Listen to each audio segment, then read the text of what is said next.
naman niya is okay naman kasi nga parang same as ano lang naman siya. Yun na nga, parang sinaksak ko lang din na sinaksak sa kuryente. Ganon yung ano, kanyang may kumpara ko siya sa ganon. At saka dalawa pa to, pwede pang dalawa mag-charge, no? Siguro yung mga battery ng GoPro dala ko naman, tsaka ko dala din i-charge, no? Para makasave tayo sa power bank. Ang power bank is magagamit na lang natin for kunyari di tayo nagmotor, di ba? Kasi walang power. Doon natin magagamit yung ating power bank. Dito na ako sa ano, Molino. Sa may bandang Magdiwang. Dito sa may Sunwind. May nag-invite sa amin mga pare ko dito Sunwind. Siguro basta next week or next second week. So pupunta kami.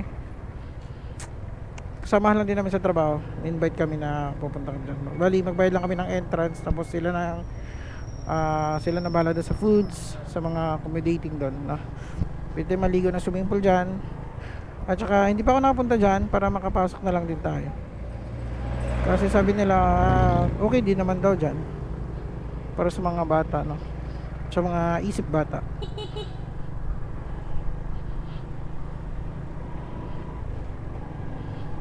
So ayun, hindi na tayo ano kay Papi, no? Kasi si Papi, mga pare ko, pag nagra-rides kami, Honda Click version 3 siya, di ba? Meron siyang ganito, meron 'di ba yung Honda Click version 3, may sariling meron na siyang ano, charger port talaga na naka ano na talaga. Plug and play na talaga doon pag bumili ka ng unit na ano, hindi ka na magpapalagay. Built-in na talaga doon, no? So sa atin, nagpagawa tayo. Hindi lang isa, ano? Hindi dalawa yung saksakan natin. Talo natin si Papi, di ba?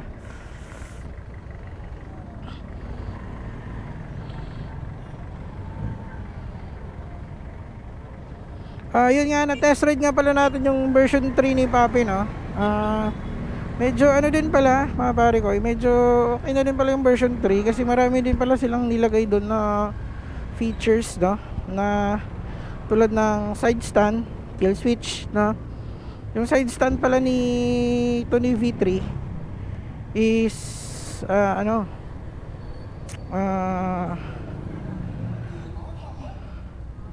kill switch na, no? Pag naka side stand ka, hindi mo mapapaandar yung motor. So dito bibili muna ako ng cat food.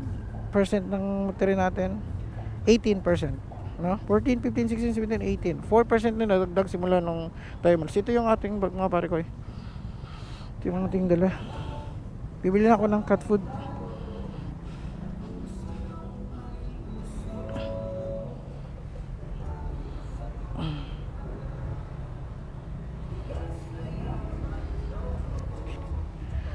Infinity ko is 1 kilo lang.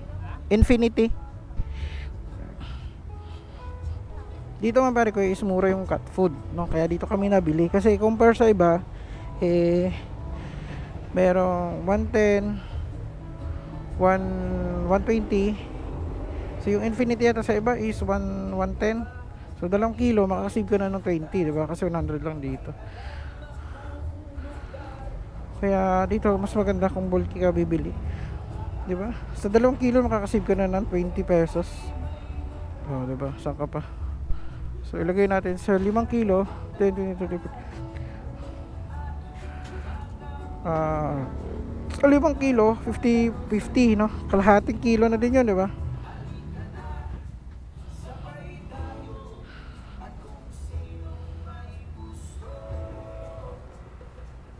Ayan. Thank you, kuya. So ayan, ito yung ating dala. So ito, sisingit ko na lang to dito. Ayan. Ito yung kagandahan sa may ano ka pare ko, may net ka, no?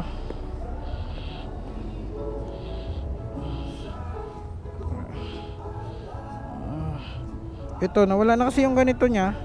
Kaya nag-DIY ako ng ganito. Parang clip, di ba? So, yan ang kagandahan. Kasi nga kapit na kapit yan, hindi mahuhulog. Yan. Make sure lang na nakalock yan. Yan. Yan. So let's go. Bakit parang hindi siya? Yan, safe naman. Let's go. Mura lang yan, net na yan mga pare ko. Nasa 130. Sa Shopee ko lang din yan nabili. Kasi nga laking tulong din yan. Basta wag nyo lang lagyan ng mabigat. Huwag nyo lagyan ng mabigat. Kasi ano na nga siya, diba? Nasa top na nga siya. Kumbaga loaded na nga yung box nyo, diba? Kumbaga loaded na nga yung box nyo, lagyan nyo pa ng mabigat, no? So okay lang yan, access lang yan sa mga easy access na magaan lang, no? Tulad yan, magaan lang naman yung nilagay ko. At saka nasisilip naman natin sa side mirror natin. Yan. Nasisilip naman natin dito.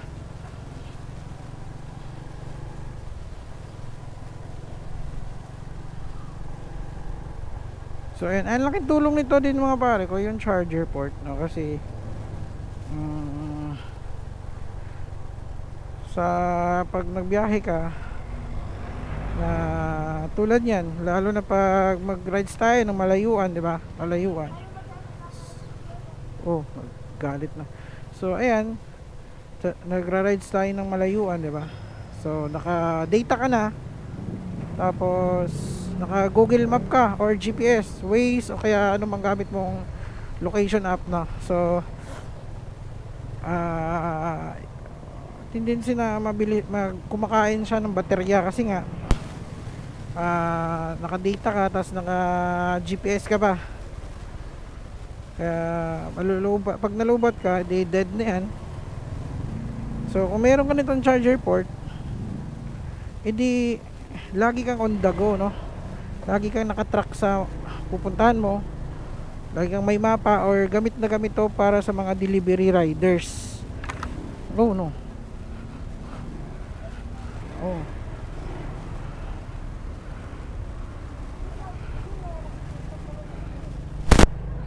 No, may bata. Gamit na gamit din to sa mga delivery riders, no? Tulad ng mga Grab, Lalamove. Kasi nga lagi sila naka sa cellphone, 'di ba? Pag may booking or location or pantawag sa mga client, kailangan yung yung CP mo, no? Lagi may internet, lagi naka-on. So gamit na gamit to. May recommend ko to sa mga ganyan. Number 1 dyan sa mga delivery riders, no? Na walang charger port, no? Kaya yung iba naka Honda Click version 3, mas choice nila kasi nga wala na silang no? Matic na may na naka-built na talaga dyan, no? May port na talaga. Kaya mas mabenta talaga yung Honda Click na.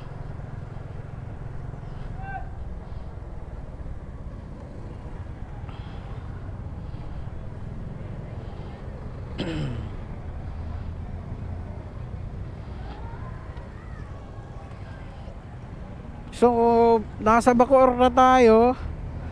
Ingat kayo sa mga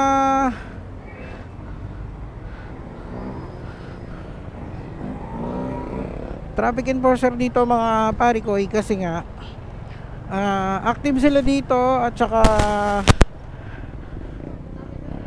nagkukumpiska talaga sila dito ng lisensya. Oo, nagkukumpiska sila dito ng lisensya kasi nadali na tayo dito dati, di ba? Kinukuha talaga nila yung lisensya. Ganun talaga nangyayari dito. Kaya ingat-ingat talaga tayo, no?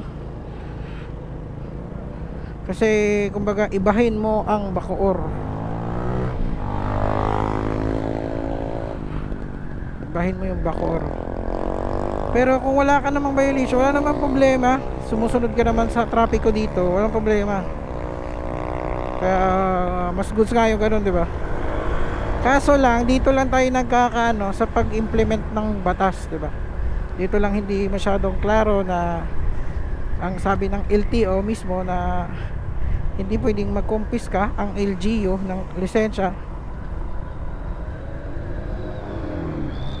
kundi ang pwede lang is yung LTO mismo at saka yung HPG, diba? Kaso nga dito sa batas naman ng LGU, mayroon din silang batas na confiscate talaga yan yung lisensya mo kahit taga saan ka man, kahit sino ka pa, diba? Kaya ang mainam dyan mga pare ko sumunod tayo sa batas, no, ng LTO or standard na ano, para hindi tayo mahanapan ng butas, di ba? Sumunod tayo sa standard na tulad ng helmet, nakapantalon, naka sapatos,